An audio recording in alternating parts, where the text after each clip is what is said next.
진짜 이거 하나 위험하다. 걸리면은 그게 가겠는데 이런 네. 느낌이었어요. 이게.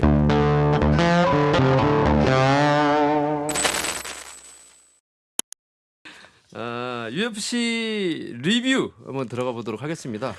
UFC 281 뉴욕 메디슨 스퀘어 가든에서 열렸죠. 메인 이벤트 결과적으로는 제가 맞췄는데, 맞습니다. 근데 사실 이게 5라운드 전까지는 4라운드까지는 아데사냐가 포인트로 앞서고 있는 그림이었고, 뭐 나쁘지 않게 5라운드만 보내면 되는 거였는데 역전 홈런을 맞아가지고 끝내길 맞았네요. 어떻게 보셨습니까? 근데 뭐 이렇게 긍정적으로 보진 않아요. 시합 내용 전체적인 부분에 대해서 아데사냐한테. 그러니까 왜냐면 사실 라운드를 가져가긴 했지만 뭔가 압도한다는 느낌은 또 없었어요. 그러니까 보는 내내 저도, 그러니까 제가 이거 뭐 결과론 쪽 얘기하는 게 아니라 보는 내내 뭔가 근데 불안하죠. 쫓긴다. 네, 뭔가 쫓기듯이 시합을 하는 느낌인 거잖아요. 그래서 아데사냐 시합이 재미는 없었어도 여태까지 뭔가 되게 안정적인 느낌이었단 말이에요. 타격만 위주로 하지만 굉장히 안정적인 느낌의 시합을 운영하는 스타일이었어요. 예를 들어서 이제 김동현 선수가 상대방을 그라운드로 끌고 간 이후의 상황처럼, 도미닉 워터스처럼. 네. 네. 그냥 김동현 선수가 누굴 끌고 내려갔어. 그럼 그때부터는 사람들이 마음을 졸이고 보지 않잖아요. 그냥 편안하게 보잖아요. 근데 아데사냐의 시합은 항상 이렇게 뭔가 편안하게 사람들이 봤었단 말이에요. 타격전을 계속하지만. 근데 이번에는 그런 느낌의 시합이 아니었어요. 그래서 뭔가 얘가 굉장히 쫓기고 있구나. 맞아요. 그런 아니, 그래서 느낌이 좀 들었어요. 재밌긴 했어요. 그렇죠. 예, 네. 누군가 쫓기고 뭔가 미묘한 차로 펀치를 흘리고 피해고, 있는데 네. 피하고 있는데 진짜 이거 하나 위험하다. 걸리면은 그게 네. 가겠는데 이런 네. 느낌이었어요. 계속. 근데 맞아요. 그게 4라운드까지 지속이 되면서 가다가 5라운드에 딱 걸려버렸네. 그렇죠. 예.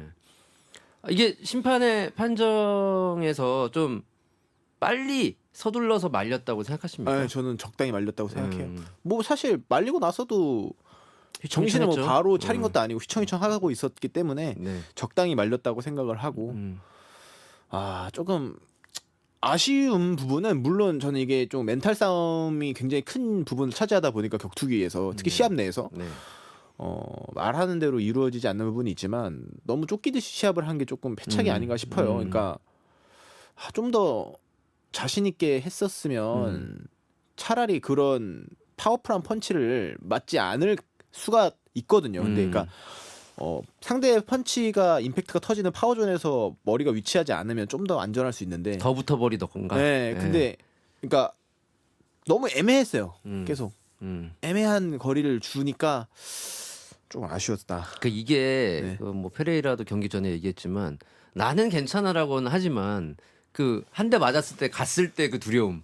네네. 그게 프로 전적에서 유일한 실신 KO였다는 거잖아요. 그렇죠. 그러니까 그거에 대한 두려움이 어딘가 남아 있었겠죠. 그런 것 같아요. 네, 근데 그것 때문이라도 뭔가 더 화끈하게 더 이렇게 안으로 들어가지 못하지 않았나라는 생각이 들었습니다. 그래서 뭔가 펀치를 날릴 때도 아데사냐가 그런 적이 거의 없었는데, 그 대부분의 선수가 마찬가지예요. 이거는 뭐 아데사냐뿐만이 아니라 모든 선수한테 통용되는 얘기인데, 공격과 수비를 동시에 하고 싶어하는 마음이 들더라고요. 펀치를 내는데. 근데 실제로 공격과 수비를 동시에 하려고 하면은 이도 저도 안 되는 펀치가 나오거든요.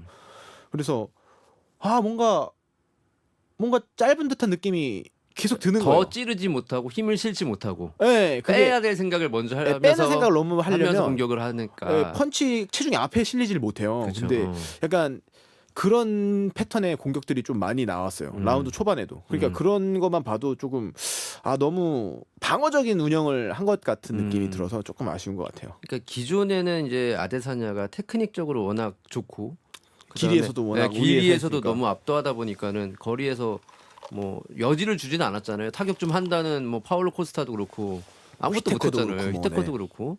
근데 이번은 달랐단 말이죠. 테크닉적으로는 아데사냐가 위일지 몰라도 사이즈가 비슷하고 파워가 이제 일단 빠따가 있는 상대를 만나다 보니까 그러다 보니까는 아데사냐의 장점이 다 상쇄가 돼버린 것 같습니다. 그렇죠. 예.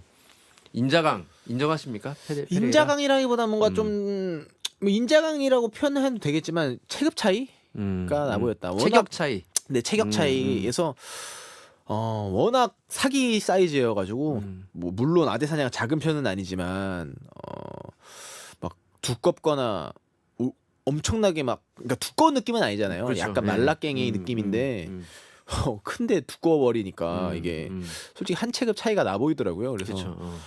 확실히 근데 그 부분을 무시할 수가 없는 것 없죠. 같아요. 레슬링을 좀 썼어요 아데사냐가. 네네. 그 부분에 대해서는 어떻게 평가하세요? 전 충분히 네. 우리 모두의 기대보다 잘 하지 않았나? 아 그렇죠. 뭐 좀 라는 오래 눌러놓고. 생각을 해요. 예, 음. 눌러놓은 것도 뭐 물론 일어서긴 했지만 뭐 잘 그 정도면은 아데사냐가 킥복싱 베이스인 선수로서 페레이라한테 짬밥을 좀 더 잘 보여준 거고 페레이라는 본인이 훨씬 더 프레임이 큰 선수임에도 불구하고 아데사냐처럼 그래플링 베이스가 아닌 선수한테 못 일어난다는 거는 그만큼 다른 선수들의 하여금 약점을 보여준 거라고 생각을 하거든요. 그래서 뭐 충분히 둘 다 잘했다. 네.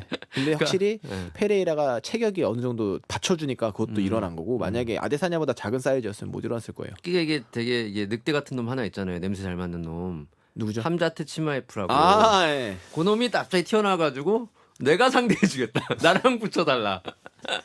레슬링 하는 거 보더니 그냥 바로 갑자기. 어떻게 이게 명분이 있는 건가요? 명분은 없죠. 없죠. 근데 네. 뭐 재미는 있겠죠. 재미는 있어도 얍삽해. 근데 뭐 정말 영리한 거라고 할 수도 있을 것 같고. 원래는 이제 한 근 2, 3년 동안에 이 아프리카 혈통들의 활약이 굉장히 뛰어났습니다. 맞습니다. 예, 우스만도 그렇고 아데사냐, 뭐 은가누까지. 근데 그 3명 중에 2명이 역전패로 타이틀을 빼앗겼거든요. 이게 우스만의 패배는 정말 약간 더 어떻게 보면 럭키라고 해야 되나? 네. 네, 그런 느낌이 강했다고 네. 보이고 아데사냐는 럭키까지는 아니지만 맞아요. 여튼 좀 밀려서 역전패를 당했다 이런 느낌이에요. 우스만은 진짜 충격적이었고 KO 날 때 와 음. 뭐야 그러니까 이렇게 그냥 흘러가는 거였잖아요. 이게 뭐야 1분, 약간 1분. 이랬어요. 근데 아데사냐는 딱 저 새끼 저럴 줄 알았다. 에휴 저럴 줄 알았다. 약간 이런 느낌이었어요.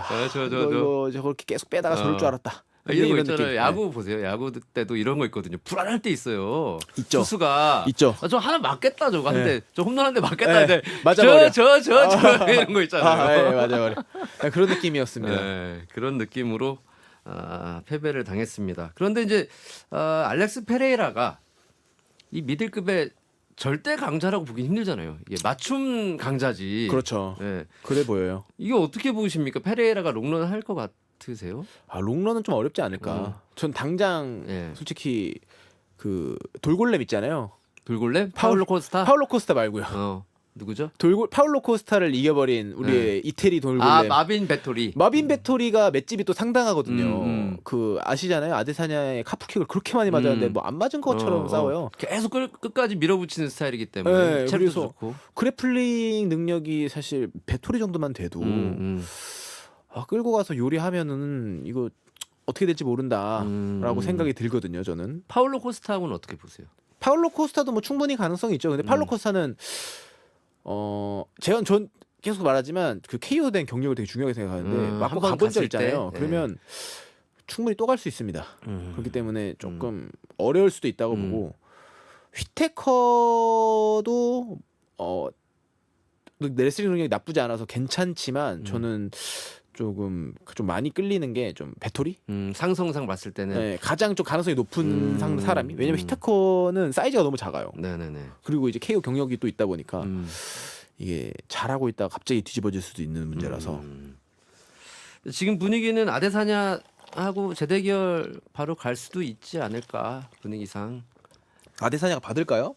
그러니까 물론 아데사냐는 아데사냐 하고 싶다고 그랬는데 하고 싶다고 했는데 예. 코치진이 못하게 할 것 같은데 베어맨이 못하게 하지 않을까. 좀 쉬었다 와라. 튠업을 해라. 아니면 아예 그냥 페레라랑은 하지 말자 이건가요? 그 마음속을 뭐 헤아릴 수는 없지만. 네, 그렇죠. 모르겠지만 네. 뭐 지금 당장 붙는 거는 사실 답이 없는 것 같아요. 좀 시간을 두고 시간이 충분히 길었거든요, 사실 이번에. 근데 그 시간마저 뛰어넘은 그 아데사냐의 마음 속에 있는 그 짐이 있었단 말이죠. 근데 그 짐이 해결을 못 해줬는데 지금 당장 붙으면 더 심해질, 그 짐이 더 커졌을 거예요, 아마 지금. 이게 심리적으로 조금 휴식을 취하고 바람을 좀 쐬고 와야 된다 이런 생각이신 거죠? 아니면 다른 상대랑? 다른 상대랑도 붙을만 만한 상대가 없어가지고 아데사냐가. 누구랑 붙어야 된다는 이건 모르겠고 제가 어쨌든 페레이라랑 재대결을 바로 하는 거는 자살행위다. 오케이. 네, 그거는 좀 확실한 것 같아요. 알겠습니다. 지금 분위기상으로는 뭐 페레이라는 뭐 오케이 언제든 오케이 뭐 붙이면 뭐 상관없다. 이렇게 얘기를 하고 있는데 백 사장도 뭐 그렇게 거부하고 있지는 않고 아데사냐도 하고 싶어 하는데 결과적으로 아데사냐 쪽에서는 모르겠다. 네. 이런 전망이 가능하겠네요.